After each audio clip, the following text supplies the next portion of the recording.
All right, everybody, let's go ahead and go over the exam. Spring 21, I'm super proud of you guys. You not only rocked the exam, I also did not see anything on Chegg, and you should be super proud of yourselves. Good job, team, go team. And so I think most people put this. If they put this, they got the answer wrong. But you were welcome to do it. And then hopefully you enjoyed these random that's disgusting fact. I thought I changed that, I didn't. All right, so let's go through each of these answers just so that you're aware of how they go. And also for the final exam, I will pull a lot of very similar concepts from this. In addition, I'm going to have to pull that squeaky chicken away from my dog. And in addition, I oftentimes will build on these concepts. So the next exam will have these concepts on it, but it will be a more difficult level. And that's pretty much the way it will go all semester. So if you didn't understand some things that you missed on exam 1, make sure you understand them because that's going to be a necessity. All right, so which of the following is both a compound or a molecule? A compound and molecule. A compound is 2 or more different atoms. And a molecule is just 2 or more atoms. So copper here is just Cu. It's not 2 or more different atoms. These all have, or 2 or more atoms. These all have 2 or more atoms. This has a carbon and 4 hydrogens. This has 8 seleniums. This has 2 oxygens. But are they different? No, the only one that has different atoms is methane. We got carbon and hydrogen. Come here, Corduroy. Thank you, sweetie. Here, have a ball instead, buddy. I took his squeaky chicken away. Okay, I'm sorry, buddy. He looks so sad. His tail stopped wagging. Okay, so sodium chloride, it can be heated up, and guess what? It will actually melt at just over 800 degrees Celsius immediately. That, in other words, it's got a sharp melting point. It melts right away. That's because the distance between all the sodiums and chlorides is the same. What we call that is a crystalline solid. That was in your homework. It was a homework question you had, as opposed to an amorphous solid. Restracting solid, I don't even know what that is, and a coagulated solid sounds gross. But the only 2 real choices were these 2. Again, this is on your homework, so crystalline solid is the choice. If it melts over a range of temperatures, that's an amorphous solid. All right, question 4, put the following number into scientific notation with 2 sig figs. Okay, so first let's go ahead and do the method that we learned in class, which is putting it into into regular notation, or scientific notation. My dog's barking at me. Which is 4.95 times 10 to the 4. But then we want to underline these 2. Ask if the number next to it is 5 or greater. If it is, you round up. It is, so you don't just get rid of it. You can't just say 4.9 times 10 to the 4. You have to round up. And so, for example, 49.5 would round to 50, right? And that's why it becomes 5.0 times 10 to the 4. And that answer choice is on the next page. It is right here. All right, you eat 25 grapes. How many sig figs did you eat? I used this example in the lecture. If you eat 25 grapes, you've eaten an infinite number of significant figures because grapes are all different sizes. They are not a measurement. So anytime you're counting objects, that has an infinite number of sig figs. All right, number 6, using appropriate sig figs and precision rules, answer the following. So we have 8.43 plus 2.116. All right, this is a 6, a 4, 5.10. All right, so I even tried to say, yo, precision, because you're adding or subtracting. So that's not when you're looking at sig figs. We don't look at sig figs when we add or subtract, we look at precision. This one we knew to the hundredths place, this one we knew to the thousandths place, we knew the less one to the hundredths, and that's why our answer must go to the hundredths. You look at this one, if it's a 5 or greater, you have to round up. So our answer is 10.55. All right, the next question. Answer the following. Cordy. Let me pause this real quick. Come on, outside. Everything's safe.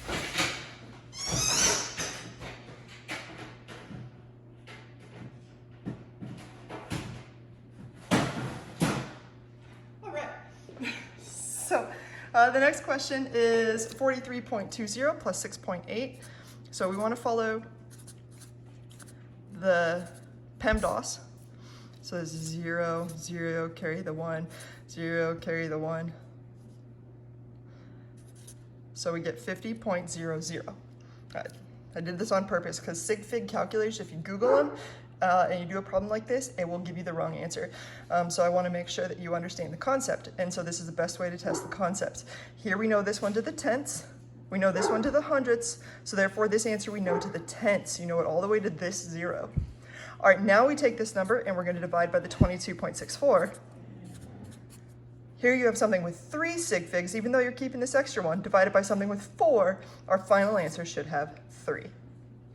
All right, the next question, which of the following is the largest number? They're kind of all in random. I can't see what this is, but anything that's going to be an exponent to the highest exponent is what you're looking for. That's going to be your answer.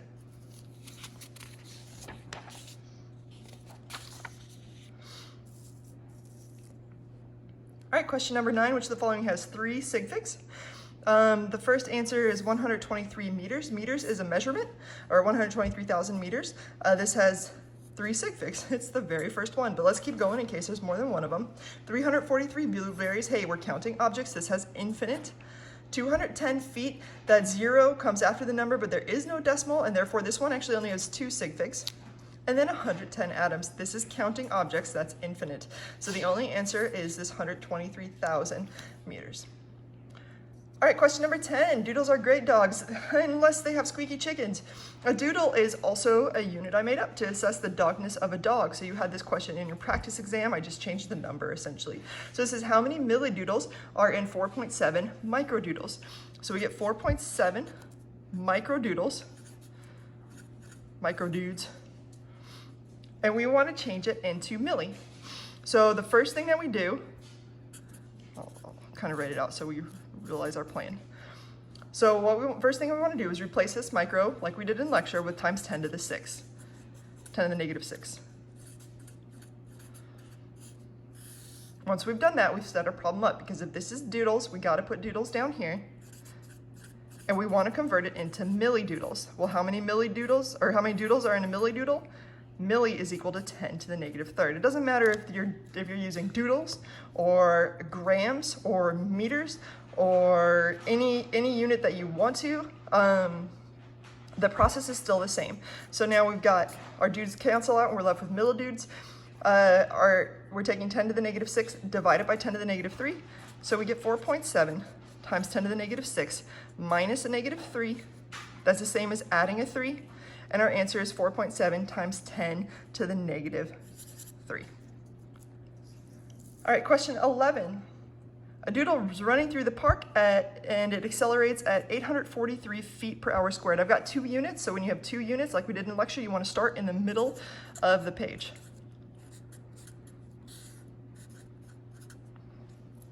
All right, so now we can go ahead and go through. And go ahead and start converting. Now we want to put feet into meters, and we want to put hours squared into seconds squared. So let's go ahead and begin. If this is feet, we have to put feet here, and again we're turning it into meters. Now what we have is that there are 3.28084 feet in a meter. If this is hours, we're going to ignore the square for a second. We want to eventually get that hours to be into seconds. So if there's hours, we got to put hours here. And let's go ahead and go through minutes. Then you have to ask where the number goes. There's 60 minutes in an hour. There aren't 60 hours in a minute, so that's how you know where that number goes. If this is minute, we put minute up here. And there are 60, so I'm running out of room, 60 seconds in a minute. All right, but this is squared, and that's not, so we have to square the unit, square everything in that column. Now our minutes are squared. We got to square this, square that, and square that. Let's go ahead and calculate it out because I don't have the answer written down. I've got 843 divided by 3.28084 divided by 60 squared divided by 60 squared. And this gives me an answer of 1.98 times 10 to the negative 5. All our units canceled with the exception of meters and seconds squared. All right. You weigh a rock, it's shaped like a chicken nugget, as somebody pointed out in my lecture video, and you put it on its kitchen scale 3 times. And your scale shows the following numbers: 4.73 grams, 4.74 grams, and 4.74 grams. Those are all very, very close to each other. But then you get it calibrated and you see that its actual true mass is 5.68 grams. So what can be said of your scale? Well, when they're really close to each other, they have high precision. But when they're not close to the actual value, as it's not here, this is way larger than those, then it's not accurate. So they are precise, but not accurate. In order for them to be accurate, they had to be close to that 5.68. And so it is precise, but not accurate would be your answer. All right, question 13. All right, so you drink 0.1 liters of a 2-liter soda. How much soda is left? Well, liter is a measurement. So when you're talking about this right here, this is actually a range between 1 to 3 liters.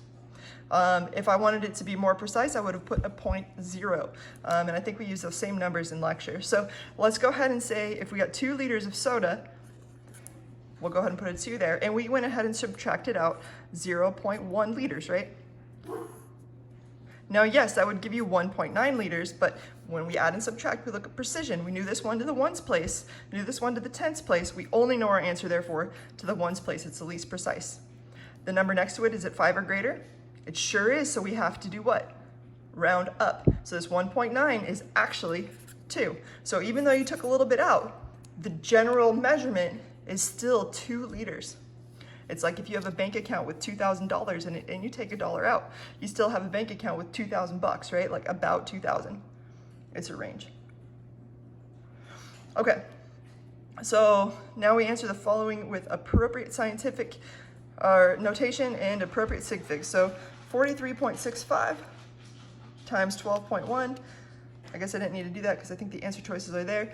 I get an answer of 528.165. So the first thing I do after I calculated that out is I want to put it in scientific notation. 5.28165 times 10 to the 2, because I have to move that decimal place 2 times. All right, so that's cool, but now we have to answer the question. This has 4 sig figs, the 4365, and this has 3 sig figs. Which one's smaller? 3. So you underline the first 3 of this number, ask if the number next to it's 5 or greater. It is not, so you truncate it. 5.28 times 10 to the 2 is going to be your answer. All right, number 15. How many centidoodles are in 13.5, or centidoodles cubed? Centidudes cubed are in 13.5 kilodude cubed. Well, step number 1 is to figure out what you start with. We're going to start with our 13.5 kilodude cubed, but we want to change that kilo into times 10 to the 3rd, but keep in mind that it's cubed, so 10 to the 3rd cubed. 10 to the 3rd cubed. Now, if this is doodle cubed, we put doodle cubed here. And we're turning it into centidoodle cubed. Well, centi is equal to 10 to the negative 2. But again, it's cubed, so you want to make sure that you cube it. All right, now you're set up to do your problem. Let me go all the way up here, give us a little bit of space. Now we've got 13.5 times 10 to the 3rd to the 3rd is times 10 to the 3 times 10 to the 3 times 10 to the 3. This is 3 plus 3 plus 3, or 10 to the 9. Be careful not to cube the cube. You're multiplying them together. And then you're going to divide it by 10 to the negative 2 to the 3rd. That's 10 to the negative 2 times 10 to the negative 2 times 10 to the negative 2, which is 10 to the negative 2 plus negative 2 plus negative 2, or 10 to the negative 6. All right, now we take 13.5 times 10 to the 9 minus a negative 6. All right, that gives us 13.5 times 10 to the 15. But keep in mind, these are all in scientific notation. So when we're looking at this question, we have to put it in scientific notation. We got to put 13.5 in scientific notation. That's 1.35 times 10 to the 1, and then times 10 to the 15. Now we get 1.35 times 10 to the 1 plus 15 because you're multiplying, or 16, and that's why this is your answer for number 15. All right, question 16 says, how many inches cubed are in 12.2 mile cubed? And you're given some information. So we can go through it relatively quickly. If this is mile cubed, we're gonna wanna put mile down here. Let's go ahead and ignore the cube for a second. And the only place where I have mile is here, and I can turn it into feet, 5280 feet. Now in foot town, and I wanna get to inches. So a foot here has 12 inches, but it's not cubed. So in order to match this cube, you gotta cube the mile, cube the foot, cube the 5280.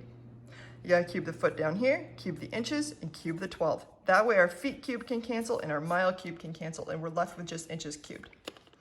So 12.2 times 5280 cubed times 12 cubed will give me an answer of 3.10 times 10 times 10 to the 15. Some people have asked me, yeah, but shouldn't it have two sig figs because the 12? Well, we did this example in lecture, and no, because 12 inches in a foot is called an exact number that has an infinite number of sig figs. This 5280 also does, and this has 3. So what's smaller, 3, infinity, or infinity? 3 is smaller, and that's why it has 3 sig figs.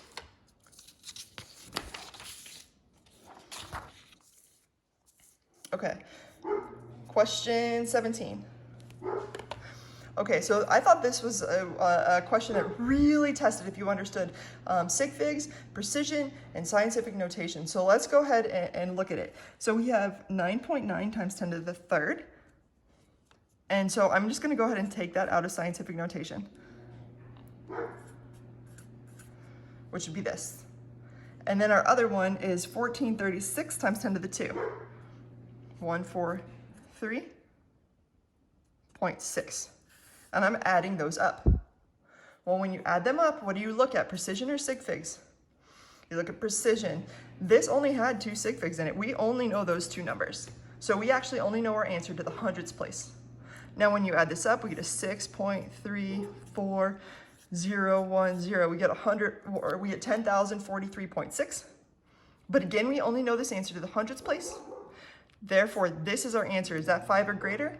It's not, so you can get rid of it. Our answer is 1.00 times 10 to the 1, 2, 3, 4th place. And that's why this is our answer. So this is probably the most commonly missed one, only because it was that combination of various things, but it really does test whether or not you understand how to take things out of scientific notation. And if you understand that this shows you that there's 2 sig figs, which is something that I really tried to hone in on in lectures, etc. So make sure you understand this, because this will absolutely show up on a final exam. All right, sorry for the abrupt cutoff. Something came up and now I'm hanging out in a completely different place. All right, so let's go ahead and do this problem. It says, at a carnival game, you throw a ball accurately, meaning you hit the center of the bullseye that you're aiming for, and a person falls into the dunk tank. The water level rises by 81,100 centimeters cubed. Then it tells you that the person who fell in has a mass of this, and it asks what their density is. In other words, they were in a dunk tank. Here they were happy, and then they fell in, and then they were sad. Can't really see their sad face or their happy face. And the water level rose. The water level rose by a volume of 81,100 centimeters cubed. And we know their mass was 80.7 kilograms.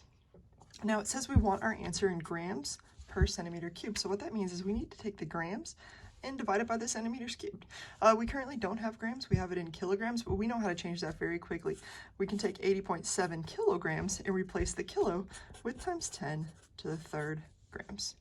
Now we can divide this by our 81,100 centimeters cubed, and that's why we get units of grams over centimeters cubed. If you calculate this out, you will find that your answer is 0.995, or this one right here. All right, question number 19 I thought was kind of a give me. I was hoping you guys could end on a good note. It said, which state of matter is variable in shape and volume and hence makes it perfect for filling balloons? That would be gas.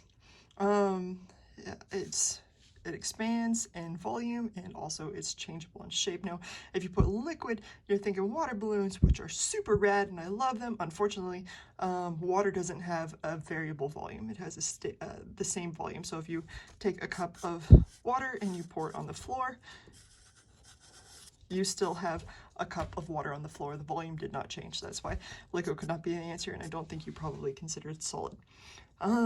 Last but not least, this question number 20. All right, guys. So, the most common, I tell you that a common complaint is the word is different. The most common question I get via email is, I thought I did better than I did.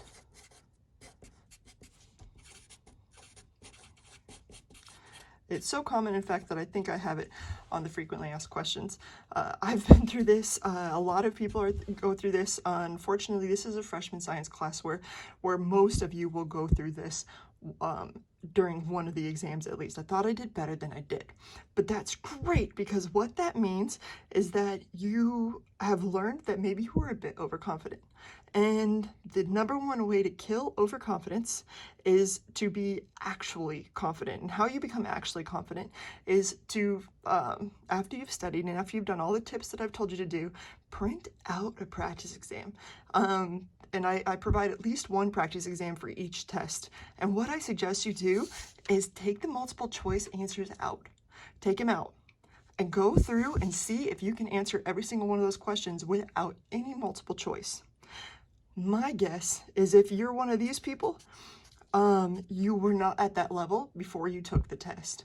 And if you can get to that level and make sure that you know exactly what you're doing and why you're doing it before the exam, that is when you're going to rock the exam. So make sure you test yourself and ask yourself if you truly understand what you're doing and why. So hope this helps and have a great one.